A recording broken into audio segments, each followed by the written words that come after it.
So there is a fine gentleman, BOC Enterprises. I'm going to give him a call. Hopefully he picks up. If he picks up, he can give us information about 2019 pay for what his company does. And you're going to love his company. I know you are, because it's talked about subject a lot. So let's give him a call. Let's see if he answers.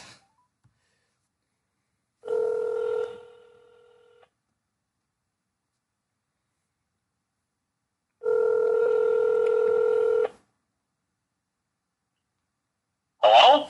What's going on, BOC Enterprises? How are you doing today, sir? What's crapping? What's crapping? Are you living in Florida? Yeah, I live in Florida. Where you at?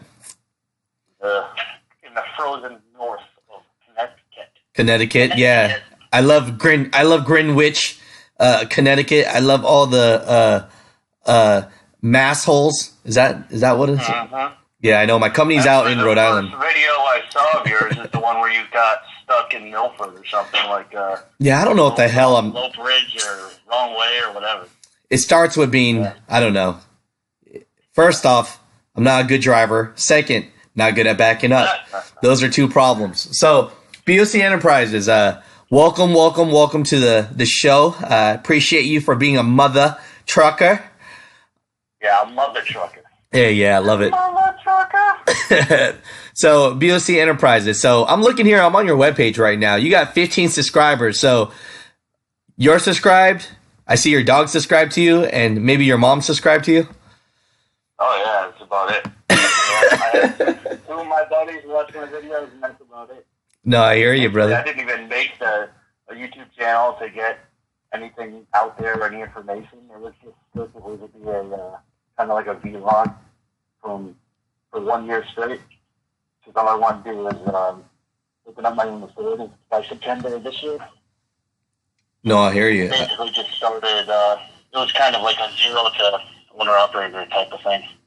Shoot. But, it turned into something a little different, where I just trash everybody every single day I work. I upload a video complaining about everything, basically. Well, that's a great way to build friendship. Yeah, no, definitely not with the company you work for, that's for sure. Although no one's said anything yet. But, I'm sure they have people out there watching these videos or whatever. Oh, I'm sure. How do I get paid to watch videos all day, right? Shoot. I don't see some idiot. Some safety supervisor somewhere in Phoenix, Arizona is like, I don't like what this guy's saying. I'm going to give him a drive cam. Something like that. Nah, I know why he's giving you a drive cam. He's like, I kind of like his beard. And I'm gonna put a drive cam. I don't even use any fake coloring or nothing, man. That's all natural now. Man, you're just easy. You're easy to look at, brother. I mean, I don't know if someone has said that to you since this morning, but yeah, my wife says it every day. She said it 3 times this morning, actually, before within an hour. Oh my Jesus, man! You're really easy to look at. I'm glad I married you. So let's get into this interview. So how long you been trucking, BOC? How long you been trucking? Oh my God, it's been too long. I got my license in 2005. 2005. We actually have a very it's been 13 years since I had my CDL, and they have a very similar origin story because your uncle got you into the trucking business, and my uncle got me into the construction business, and that's how I initially got my license working for him. So we both hate our uncles. Yeah, he really. I know we both hate our. Well, I definitely hate mine. So when we met there, I don't know how your relationship is with yours, but yeah, the family business didn't last too long. Let's put it that way. But it didn't take long to go and find something for myself. So what company? I never went to truck driving school or nothing. Oh, really? I learned to test. I had to learn all the skills tests in the parking lot of the nearby high school on the weekends. We'd go and set up cones, and he would drive the truck, drop it there for a couple hours, and I just mess around with it until I finally figured it out. Shoot, so that's the old school way, man. So I mean, yeah, super old school. Cheap though. It didn't cost me nothing. Hey. So after working for him, where did you feel like you had to work after that, or what did you do? Man, I jumped right into the fire, dude. I went. The first company I went to work for was a grocery delivery company, and I don't know if you're familiar with CMS Wholesale or not, but they're kind of like the biggest wholesale provider of groceries in the United States. So now you're embarrassing me because you're like, I'm sure you've heard of these people. I'm like, I have no damn idea what you're talking about. Yeah, probably not. But like they get a lot of owner operators that deliver to them because they pay pretty well, I guess. No, but I worked for their delivery side, and like they hired me right off the street, like they didn't care, and because they delivered in New York City, so they were always looking for more drivers. So I went from never really driving a tractor trailer because all my experience was in dump trucks and equipment hauling. So I went from that to driving 46-foot liftgate in New York City and all the boroughs. Oh, hell no. I've been in New York City before, dude. Like, I've driven in New York City, dude. That shit's gruesome, man. So fast forward now, it's 2018. I mean, where were you in 2018? Well, all right. So there's I got a 4-year degree. I took time off of trucking, got a 4-year degree, graduated 2013, went right back to work in trucking again. And then here's what I brought this point up in one of my videos, how I lost my place in the trucking company, in the trucking industry. Like, I really was not social with my MPR at all. Like, I never went to fight tickets or anything like that. And I got a lot of them in the Northeast driving around here. So I accrued like 4 citations on my record over the course of 5 years. So in 2017, January 2017, that shit caught up with me. And I got canned by the company I was working for. And it was the same thing. I was working for JB Hunt at the time, and they were doing the same exact delivery to New York City and all the surrounding areas, grocery delivery. So I ended up from making $100,000 a year. As a company driver, I had grossed $100,000 a year 2 years in a row, and then the third year was $97,000. So if you can imagine going from making that money to being forced to drive Uber and Lyft in order to pay the mortgage, like that's what I went through in 2017. Sheesh. So yeah. So your advice to people is don't get tickets, right? Don't get tickets at all, right? Don't get tickets, man. If like anybody gets anything from this video, fight every single ticket you ever get. Go to court. Like hire a goddamn lawyer, dude. Like, keep your record absolutely impeccably clean. It's the most important fucking thing in this industry. And I apologize for cursing, but that's just my personality. No. You get a lot of that if you watch my channel, believe me. No. I want you to be you, boo. You do you. Yeah. That's what I always say. You know what I mean? Believe it or not, I'm not trying to get rich interviewing truckers because, that's not like it's a passion of mine to talk to men. No, I like the interviews the most. Like the one you did where you interviewed the 2 guys from Landstar for like 15 minutes just outside bullshitting. I'm like, dude, in this one video, I got more information about a potential line on becoming an owner operator than I could like research on the internet for 2 days. Because you provide that kind of information, you find the people who can get you hooked up with that kind of information that you need. And it provides a valuable service, man, because, like, I don't know about all truck drivers, but I do a lot of YouTube browsing when I'm driving. Like, let's not talk about safety or anything, but come on, we all listen to shit when we're driving, and it's not always audiobooks, you know what I mean? Right. No, I hear you. I hear what you're saying. There's a lot of free time when you're in that cab. So there's a lot of Pornhub going on. A lot of Pornhub. Yeah. No, but I'm too fat for that anyway. Jesus. In the right places, brother. In the right places, So in the right places. That's what my wife says.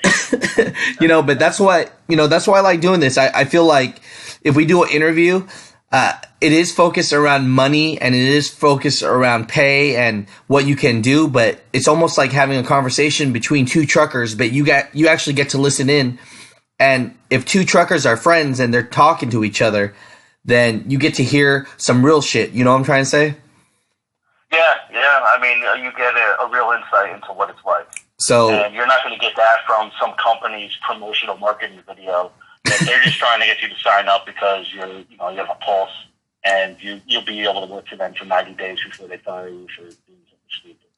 So it sounds like, what is it? So number one to take away from this, mother truckers, is BOC says, if you get any ticket, fight it, because if you don't, you could have had a cush-ass job making $100K a year, and then now you can't get a job anywhere, and you're forced to work for one of the mega carriers. And you work for JB Hunt currently, right? For Swift, that's where I work for. Or Swift. I just got no one else to touch me there. And it's like, they took a chance on me, and I'm grateful for that, but it is not the best place to be working for. Like, I'm lucky. I'm on a dedicated account, delivering in the Northeast, and the money's really good. I mean, if you see some of mine, I do a paycheck settlement video every Friday. I upload one. Every Friday? I'm made that week.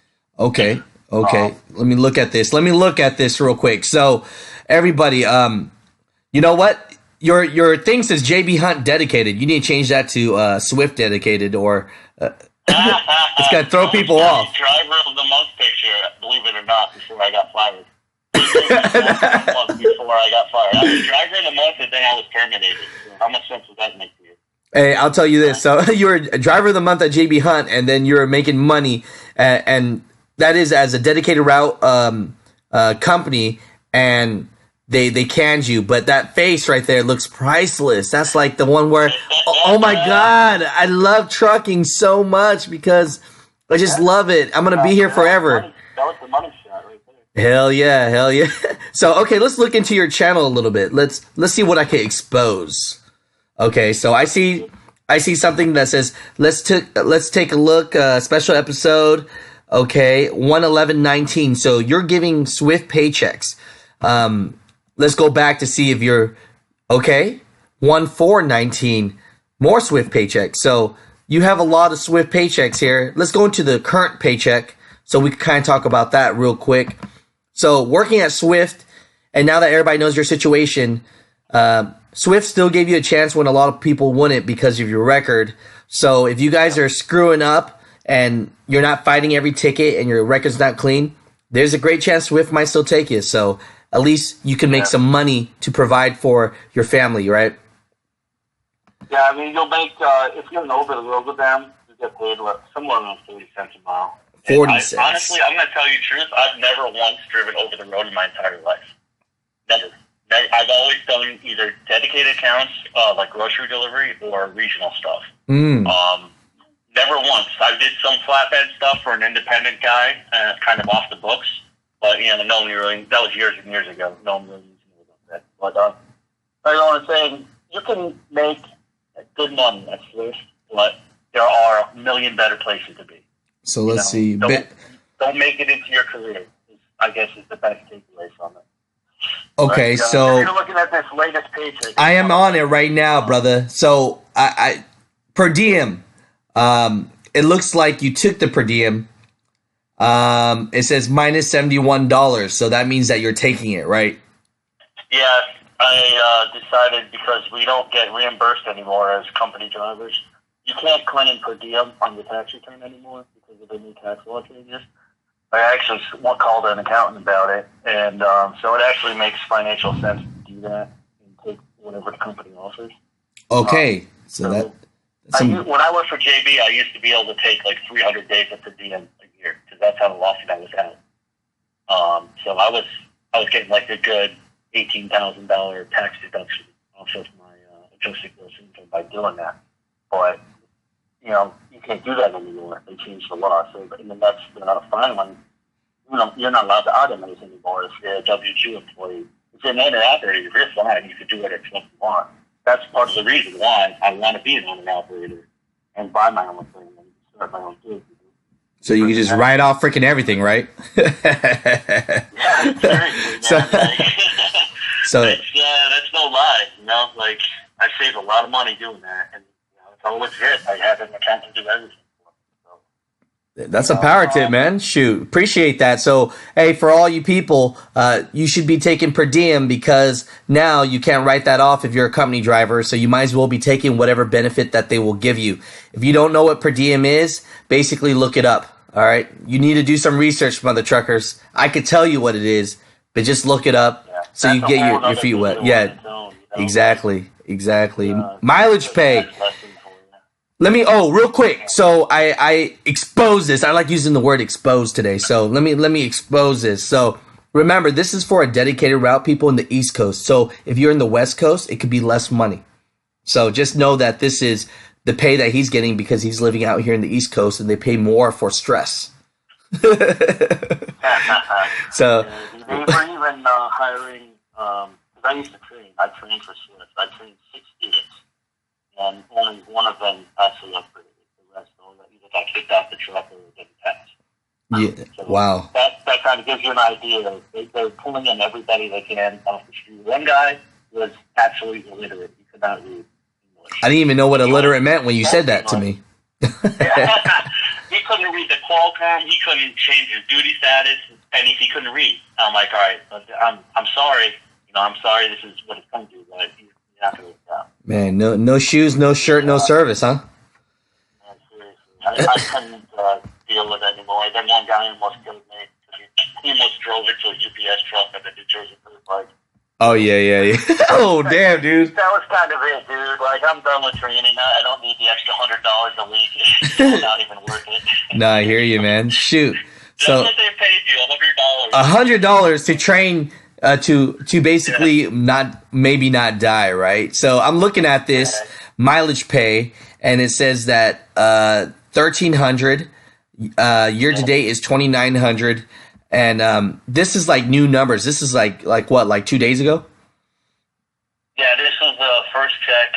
Actually, this is the second check of the new year. Okay. So that performance pay bonus is the last quarter. They pay quarterly bonuses at Swift. As long as you don't get any service failures or any kind of stupid shit happen to you. So that performance pay is 5 cents a mile, built up over a 3-month period. 3 months. Yeah, in 3 months, 5 cents a mile. It came out to like 29,000 and something miles I did last quarter. Sheesh. It's good, brother. So it's basically, it's like an extra paycheck. Basically comes out to. So it's not terrible, but I have a video on that too, talking about the performance bonus and shit like that. But that's just kind of window dressing. It's like that's still not a reason to stay there because you're still even making less money and here. And it's a startup company. After taxes and all that, so you can. My net was about $1,280 a week. $1,280. So you're almost making you're still almost making about $60K. Yeah. So it wasn't terrible. So $60K ain't bad money, man. Yeah, for last year, for only 7 months of working, it was $49,000 total. So I think it ended up being like 27 weeks or something like that. I had it all written down on the video or something. But it's not bad. But I have friends working at JB Hunt now, doing city deliveries and stuff, like the stuff I used to be doing. Everybody there got a 20% pay raise. They're making $120,000 a year. Some guys making $130,000. And the money in the Northeast right now is really crazy if you get to the right company. So JB Hunt is actually the right company for dedicated route in the East, huh? It is actually. They just opened up an Amazon dedicated as well. They're getting a lot of Amazon business. And those accounts are just on the website. It says they're averaging $80,000 to start gross per year. Nice. And I'm sure that's only working 5 days.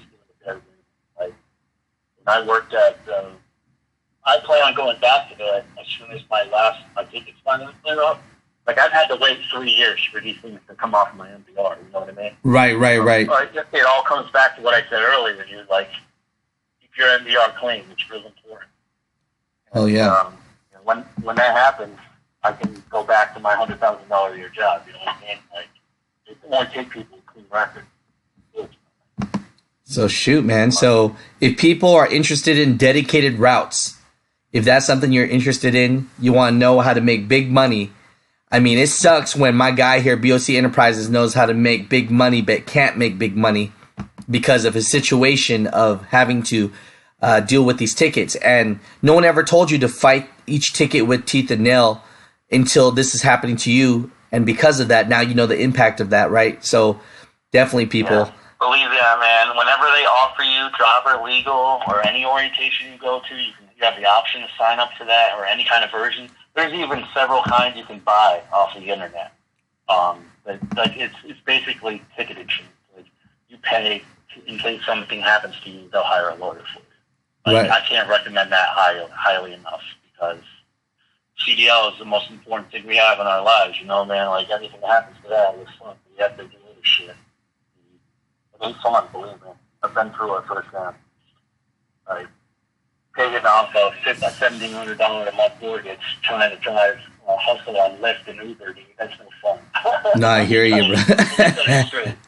Shoot, man. Well, shoot. Overall, brother, man, I really appreciate your time, and I want to definitely tell people that if they are in the Northeast or they want to get into a dedicated route, need information about that, here's a guy that he has information about that. Any information about New England or Northeast regional, anything, I'd be glad to do. Like, either I'll tell you straight up myself, or I can get you connected with somebody who knows. And at the very least, doing this almost 15 years now. Shoot, I hear that, brother. And at the very least, if you want updated information about Swift Paychecks, I mean, he has them right here. He's putting them every 2 weeks. So you want to get entertained by a guy that's talking shit about his employer every day? Like, yeah. Subscribe to my channel. Subscribe, people. I love entertaining people, man. I love entertainment. Like you heard, man. I'm a DJ, so I'm all about that. I know how to MC a crowd. I can't rap, but I could definitely get. So definitely. In the international LT, got to put a subwoofer in that thing. You know what I mean? Do some live streams. Hey, that's a stripper pole in the back. Hey, and now I'm just spitballing. See, I'm coming up with awesome ideas for your channel. That's what you should do. Oh yeah, you're gonna get me divorced.